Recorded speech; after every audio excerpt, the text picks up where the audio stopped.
Hello hello hello नमस्कार दोस्तों आज हम क्लास 12 का बायो चैप्टर का हम principle of inheritance and variation chapter पढ़ाने जा रहे हैं दोस्तों इस चैप्टर में हम लोग पढ़ेंगे कि किस तरह से कौन सा रोग क्या क्या होता है, कैसे जेनेटिक्स क्या होता है, जेनेटिक्स में कौन कौन से टर्म आते हैं। पहले इसमें टर्मोलॉजी पढ़ेंगे, उसके लास्ट में जो हम लोग के नाम लिए जो डिजीज के वो लास्ट इस चैप्टर के लास्ट में पढ़ेंगे।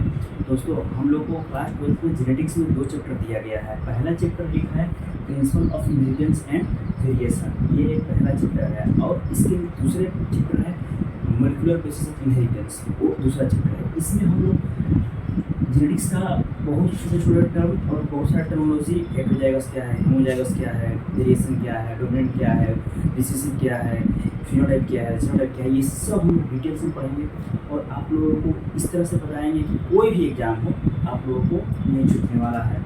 कोई भी एग्जाम में कोई भी क्वेश्चन हो, अगर जो बायोलॉजी से रिलेटेड हो, जैसे कि नीट हो गया या फिर स्टेट पीएमटी जो और अदर कोर्स के लिए एग्जाम लेते हैं, या फिर बिहार बोर्ड्स या अदर स्टेट बोर्ड में जो बोर्ड में एग्जाम होता है वो सब, या फिर सीबीएसई वाला हो, तो ऐसा कोई भी एग्ज़ाम हो जो बायो से रिलेटेड हो, कोई भी एग्जाम में कोई क्वेश्चन नहीं छूटने वाला है। आप लोग को इस तरह से डिटेल्स में बताएंगे, और आप लोगों को विश्वास नहीं हो तो मेरा लेक्चर देखने के बाद जो टॉपिक बताएंगे उस टॉपिक के लेक्चर देखने के बाद आप लोग नीट के क्वेश्चंस आप लोग सोल्व करके देख सकते हैं कि कोई भी पीवाई की कोई भी वो जो मेडिकल का एग्ज़ाम होता है, ये पैरामेडिकल का हो गया, कुछ भी हो गया, उसका एग्ज़ाम होता है, फिर एम्स का आता है एग्जाम, उस सब में आप लोगों को कोई भी क्वेश्चन सोल्व करके देखिएगा, हम गारंटी देते हैं ये सॉल्व हो जाएगा दोस्तों, ठीक है।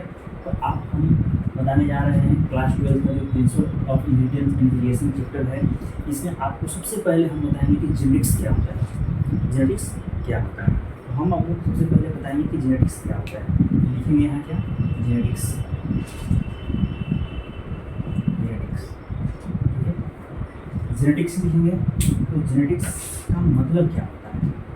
देखिए जेनेटिक्स आया किससे है, जेनेटिक्स किससे आया है, जेनेटिक्स आया है जेनेसिस टर्म से। किससे आया है, जेनेसिस, जेनेसिस से आया है। ये ग्रीक शब्द है, ठीक है, क्या है, ग्रीक शब्द है, ग्रीक वर्ड है ये इसी से आया है। इसका मतलब क्या होता है, इसका मतलब होता है आपको create something, create something, create something, या टू बी, टू बिकम, या फिर टू ग्रो।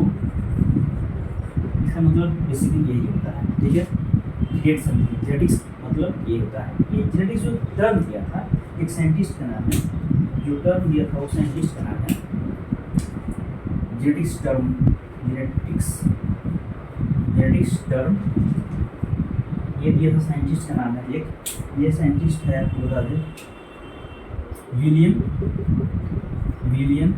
वेटसन, विलियम वेटसन ने ये टर्म दिया था, जेनेटिक्स टर्म विलियम वेटसन ने दिया था, ठीक है। और आपको बता दें कि ये जेनेटिक्स मतलब क्या होता है। जेनेटिक्स का ये डिफिनेशन अगर लिखने की बोलेंगे तो ये क्या होता है, आप लोग बता दें कि जेनेटिक्स का डिफिनेशन आप लोग बता दें कि ये होता है बहुत सारा डिफिनेशन, क्या ऐसे बता देते हैं बहुत सारा। अगर हम लोग स्टडी कलेक्टिव एक साथ करेंगे, जैसे कि अगर वेरिएशन आता है ऑफ स्प्रिंग में आता है पेरेंट्स से कोई भी कैरेक्टर, उसको स्टडी करेंगे तो उसको बोलेंगे हेरिडिटी, हेरिटेबल, वंशानुगत हिंदी में बोलते हैं। तो अगर हम लोग कलेक्टिव स्टडी करेंगे हेरिडिटी और वेरिएशन के तो उसको हम लोग क्या बोलेंगे, जेनेटिक्स।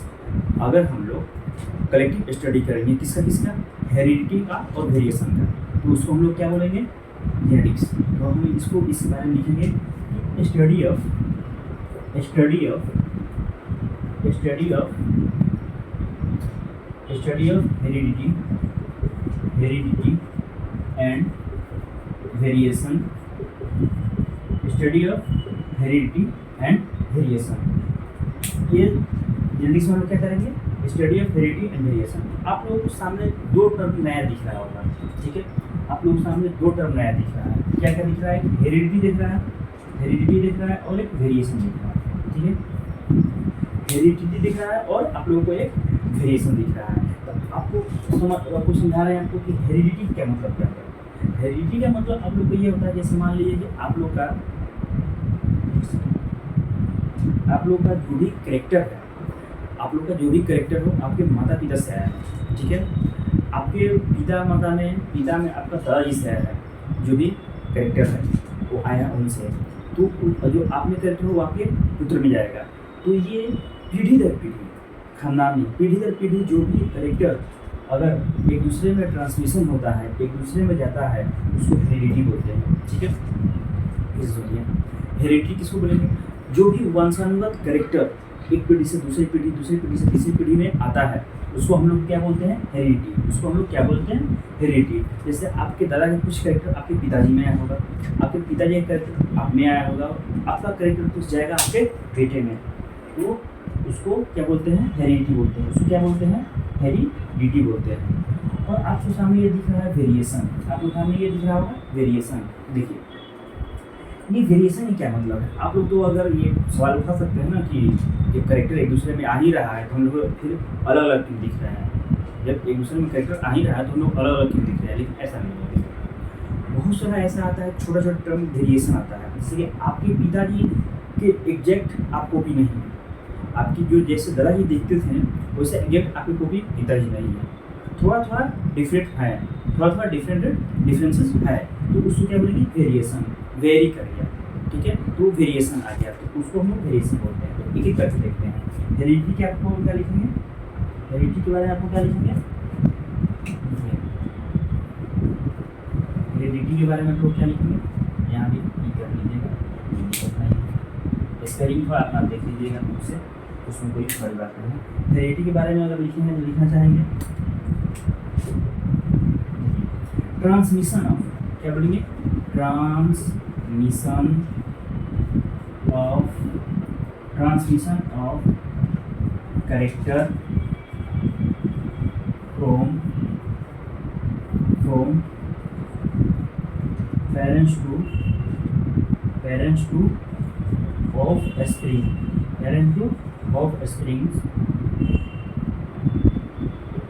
इसको क्या बोलेंगे हम लोग? Heredity. Transmission of character from parents to offspring, इसको क्या बोलेंगे? हेरिडिटी। ठीक है, इतना समझ में आया? अब देखिए वेरिएशन क्या होता है। ठीक है, तो आप लोग को वेरिएशन देखिए, आप लोग को वेरिएशन के बारे में ये वेरिएशन होता है। देखिए आप लोग को बताया, देखिए हम बताएं जो थोड़ा थोड़ा डिफरेंस आता है तो लिखेंगे क्या? डिफरेंसेस दिख रहा होगा ना,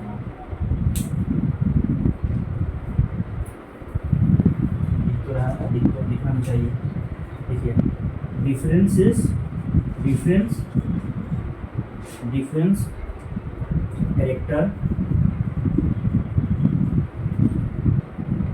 difference character are seen in same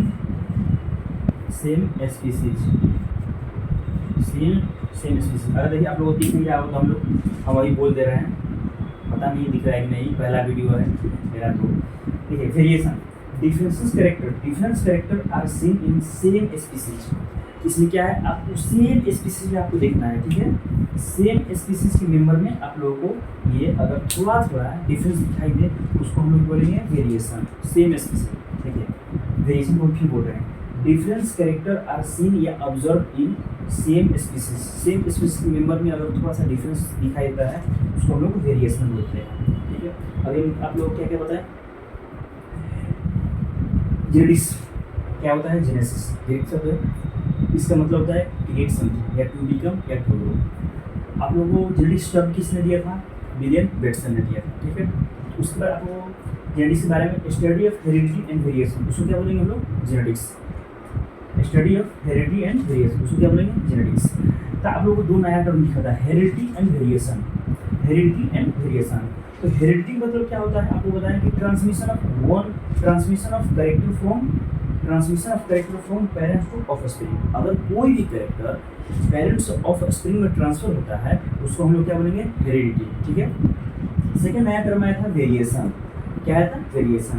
तो difference character are seen in same species, एक ही स्पीसीज के मेंबर में अगर डिफरेंस कैरेक्टर दिखता है, डिफरेंसेस थोड़ा डिफरेंसेस दिखता है, उसको क्या बोलेंगे? डिफरेंसेस जो दिखता है कैरेक्टर में उसको क्या बोलेंगे हम लोग? सेम स्पीसीज में उसको क्या बोलेंगे? वेरिएशन। ठीक है, यहाँ तक हो गया, वो सब क्या लिख सकते हैं।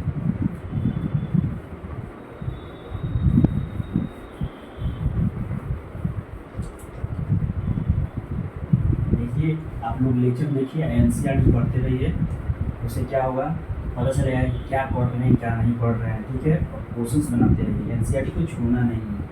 अगर अच्छा कुछ करना है तो किसी भी एग्जाम में तो एनसीईआरटी को छोड़ना नहीं है, ठीक है। जो भी आप लोग को समझ में नहीं आएगा, आप लेक्चर देखने के बाद पक्का हम गारंटी देते हैं कि समझ में आना ही आना है। ऐसा नहीं कभी एनसीईआरटी मिलेगा आप लोग को कि समझ में नहीं आएगा। अब देखिए आप लोग बताते हैं वेरिएशन। वेरिएशन क्या है, वेरिएशन को तो बता देते हैं। अब ये वेरिएशन दो टाइप का होता है, ठीक है। तो पहला टाइप में होता है कि आपको एक होता है कंटिन्यूअस वेरिएशन और दूसरा आता है डिसकंटिन्यूअस वेरिएशन। तो आपको कंटिन्यूअस वेरिएशन में क्या देखने को मिलता है कि मान लीजिए कि जनरेशन टू जनरेशन आप लोगों को वो करेक्टर दिखता है, जो भी वेरिएशन आता है वो जनरेशन टू जनरेशन एक दूसरे में ट्रांसफर होते रहता है, उसको बोलते हैं कंटिन्यूअस वेरिएशन, ठीक है। और एक आता है डिसकंटिन्यूअस वेरिएशन, ये अचानक आएगा फिर गायब हो जाएगा, एक जनरेशन में आएगा दूसरा तीसरा जनरेशन में गायब हो जाएगा, इससे कोई फिक्स नहीं है, ठीक है। आप लोग बताते हैं वेरिएशन ये वेरिएशन ये two type, variation is two type, ठीक है। पहला वेरिएशन क्या है, कंटिन्यूअस वेरिएशन।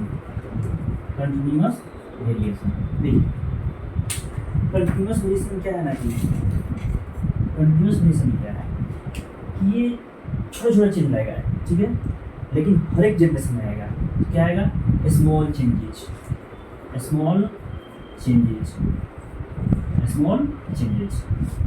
ये आपको छोटा हर एक जनरेशन में आएगा, ठीक है। स्मॉल चेंजेस होगा और हर जनरेशन में होगा। क्या होगा, इन ऑल जनरेशन में ये जाएगा, ठीक है, ऑल जनरेशन। ये होता क्यों है, आपको मन में सवाल आएगा ना कि ये क्यों होगा, ये क्यों होता है बताइए। तो ये होता है आपको क्रॉसिंग ओवर या रिकॉम्बिनेशन से। क्या होता है ये, या तो होगा क्रॉसिंग ओवर से या रिकॉम्बिनेशन से।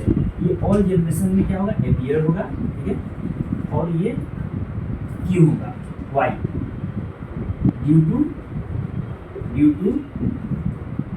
क्रॉसिंग ओवर या फिर रिकॉम्बिनेशन। अब आप लोग दिमाग में ये क्या है, ये दो नए टर्म कहाँ से डेवलप है, ठीक है। ये क्रॉसिंग ओवर क्या है और रिकॉम्बिनेशन क्या है, अभी के लिए आप लोग बस याद कर लीजिए। इसी चैप्टर में इसको पूरे डिटेल से और अच्छे तरीके से हम आपको बताएंगे क्या होता है रिकॉम्बिनेशन और क्या होता है क्रॉसिंग ओवर। इसमें घबराने की, चिंता करने की कोई बात नहीं है। अभी याद कर लीजिए, ये कंटिन्यूअस वेरिएशन होता है, स्मॉल से होता है, ऑल जनरेशन में ये अपीयर होता है। क्यों होता है, काहे होता है, क्रॉसिंग ओवर से होता है या रिकॉम्बिनेशन से होता है, ठीक है। अब आएगा एक आप लोगों को डिसकंटिन्यूअस वेरिएशन। डिसकंटिन्यूअस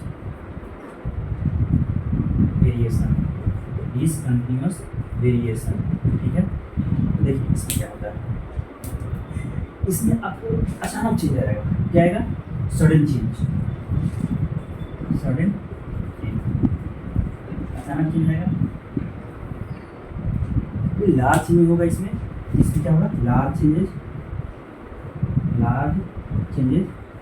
जैसे आप लोगों को देखना होगा कभी आसपास में किसी दोस्त को कुछ अजीब सा हो किसी की 6 उंगली, किसी को दोस्त में हमारे क्लास में एक था, या फिर ये एक हीरो है ऋतिक रोशन, उसका भी 6 उंगली है। इसका मतलब ये नहीं है कि उसके पिताजी का भी 6 उंगली होगा, या इसका मतलब ये भी नहीं है कि उसके बेटा जो है, पता ना है कि नहीं है, वो लोग आप भी जानते होंगे, तो उसका 6 उंगली होगा, ये कंफर्म नहीं है, लेकिन उसमें आ गया है। तो ये क्या होता है, वो डिसकंटिन्यूअस का एग्जाम्पल है, ठीक है। वो डिसकंटिन्यूअस का एग्जाम्पल, ये क्या होगा, सडन चेंज होगा, लार्ज चेंज होगा, लेकिन जनरेशन टू जनरेशन में ये अपीयर नहीं होता, ये ऑल जनरेशन में अपीयर नहीं होगा। This is not appear in all generation, ठीक है। ये हमेशा हर जनरेशन में अपीयर नहीं होगा, किसी जनरेशन में आएगा, किसी जनरेशन में नहीं आएगा, ठीक है। लेकिन ये जो कंटिन्यूस वेरिएशन है ये हर एक जनरेशन में जाएगा। तो इतना आपको बताइए, उसके बाद आगे बताते हैं।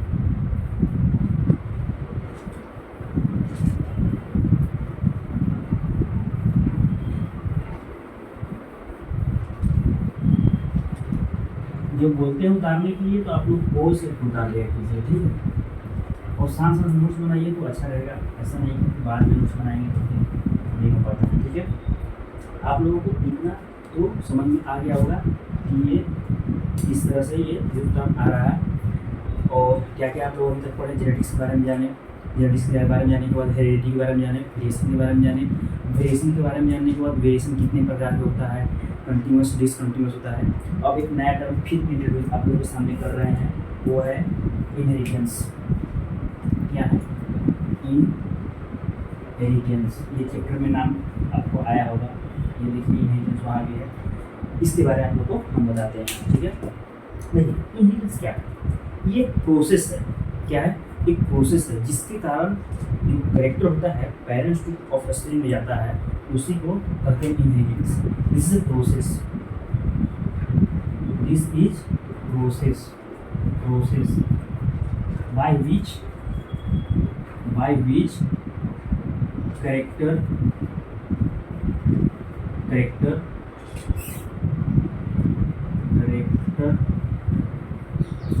from parents to offspring transfer. This is the process by which a character from parents to offspring transfer. ये एक करेक्टर है, ये एक process, sorry this is a process. हाँ, ये एक प्रोसेस है। इनहेरिटेंस क्या है? प्रोसेस है। इस प्रोसेस के कारण क्या होता है, जो भी कैरेक्टर होता है पेरेंट्स से वो ऑफ स्प्रिंग में ट्रांसफर होता है। जो भी माता पिता का जो कैरेक्टर है वो बच्चे में ट्रांसफर होता है, उसको इस प्रोसेस को क्या बोलते हैं? इनहेरिटेंस बोलते हैं, ठीक है। इस प्रोसेस को क्या बोलते हैं? इनहेरिटेंस बोलते हैं। अब आप लोगों को कुछ साइंटिस्ट के बारे में आप लोगों को कुछ जानकारी देते हैं, ठीक। ये साइंटिस्ट क्या करते हैं, क्या क्या किए हैं, क्या क्या कर गए हैं, चले गए हैं। तो एक सबसे बड़ा साइंटिस्ट आएगा आप लोगों को, मेंडल्स आएगा। क्या आएंगे? मेंडल। इनको क्या बोलते हैं? फादर ऑफ, इनको क्या बोलेंगे? Father of genetics.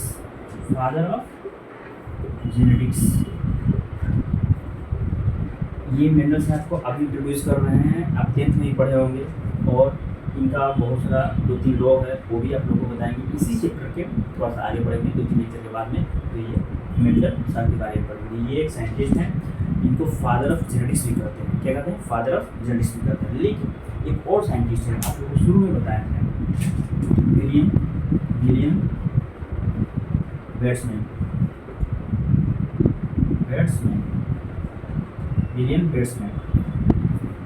ये साइंटिस्ट है, इनको क्या बोलते हैं? ये फादर ऑफ मॉडर्न जेनेटिक्स है। फादर ऑफ मॉडर्न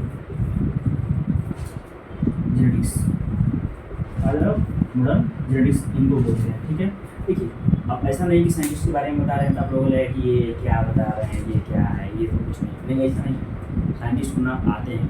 और ये तो 2017 के नीट के क्वेश्चन देख लीजिएगा PYQ में, ये मेंडल का कब से कब वर्क किए थे वो पूछ लिया था। विश्वास नहीं होगा ना, आपको जाकर देख लीजिएगा। ये 2017 का क्वेश्चन है, ये नीट का।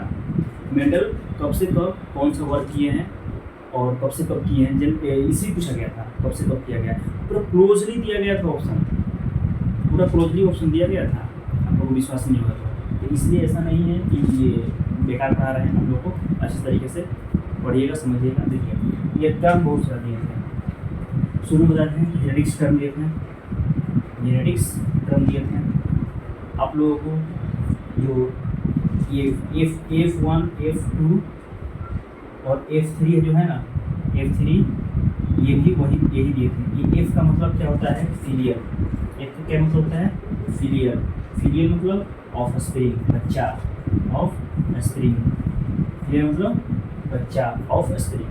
तो ये F1 F2 F3 F1 F2 F3 जो ये है, जो टर्म दिए थे ये ही दिए थे, विलियम बेट्सन ही दिए थे, ठीक है।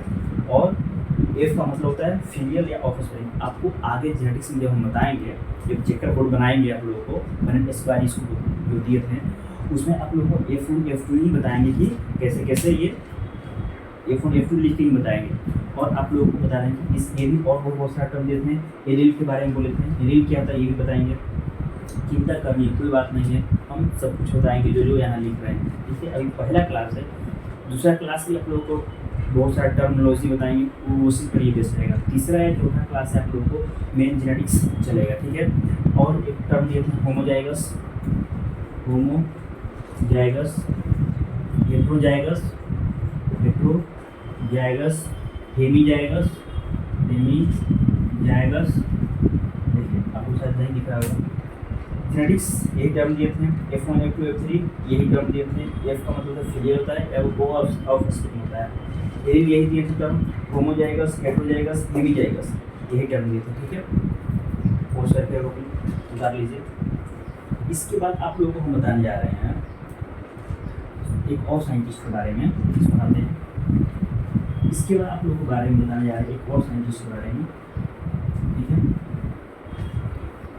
वो भी साइंटिस्ट का रोल जेनेटिक्स में बहुत ज़्यादा है। उनका तो थ्योरी ही है, आप लोगों को बताएं। उनका नाम है T.H. मॉर्गन। क्या नाम है उनका? T.H. मॉर्गन। साइंटिस्ट का नाम है T.H. मॉर्गन, ठीक है। ये क्या किए थे आप लोग बताते हैं। इनको बोलते हैं फादर ऑफ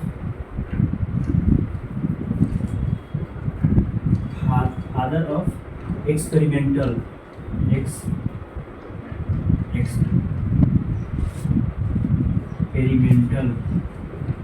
जेनेटिक्स। इसको क्या बोलते हैं? फादर ऑफ एक्सपेरिमेंटल जेनेटिक्स या ड्रोसोफिला जेनेटिक्स। ड्रोसोफिला जेनेटिक्स क्यों? क्योंकि ड्रोसोफिला को ये एक्सपेरिमेंट किए थे। ये थ्योरी बताएंगे आपको, क्रोमोसोमल थ्योरी ऑफ इनहेरिटेंस, और उसके आगे जाकर ये सब बताएंगे तो ड्रोसोफिला जेनेटिक्स, ठीक है। ये इनको T.H. मॉर्गन को क्या बोलते हैं? फादर एक्सपेरिमेंटल जेनेटिक्स या ड्रोसोफिला जेनेटिक्स, ठीक है। क्योंकि ये जो ड्रोसोफिला पर ये एक्सपेरिमेंट किए थे, ठीक है। ये बहुत सारा टर्म देते हैं, जैसे कि क्रिस क्रॉस, क्रॉसिंग ओवर, ये सब टर्म यही साहब ने दिए थे, ठीक है। और इसके बाद आप लोगों को एक और साइंटिस्ट का नाम बताने जा रहे हैं। ये जो T.H. मॉर्गन ने बहुत सारे ऐसा टर्म दिए थे। एक और साइंटिस्ट हैं A.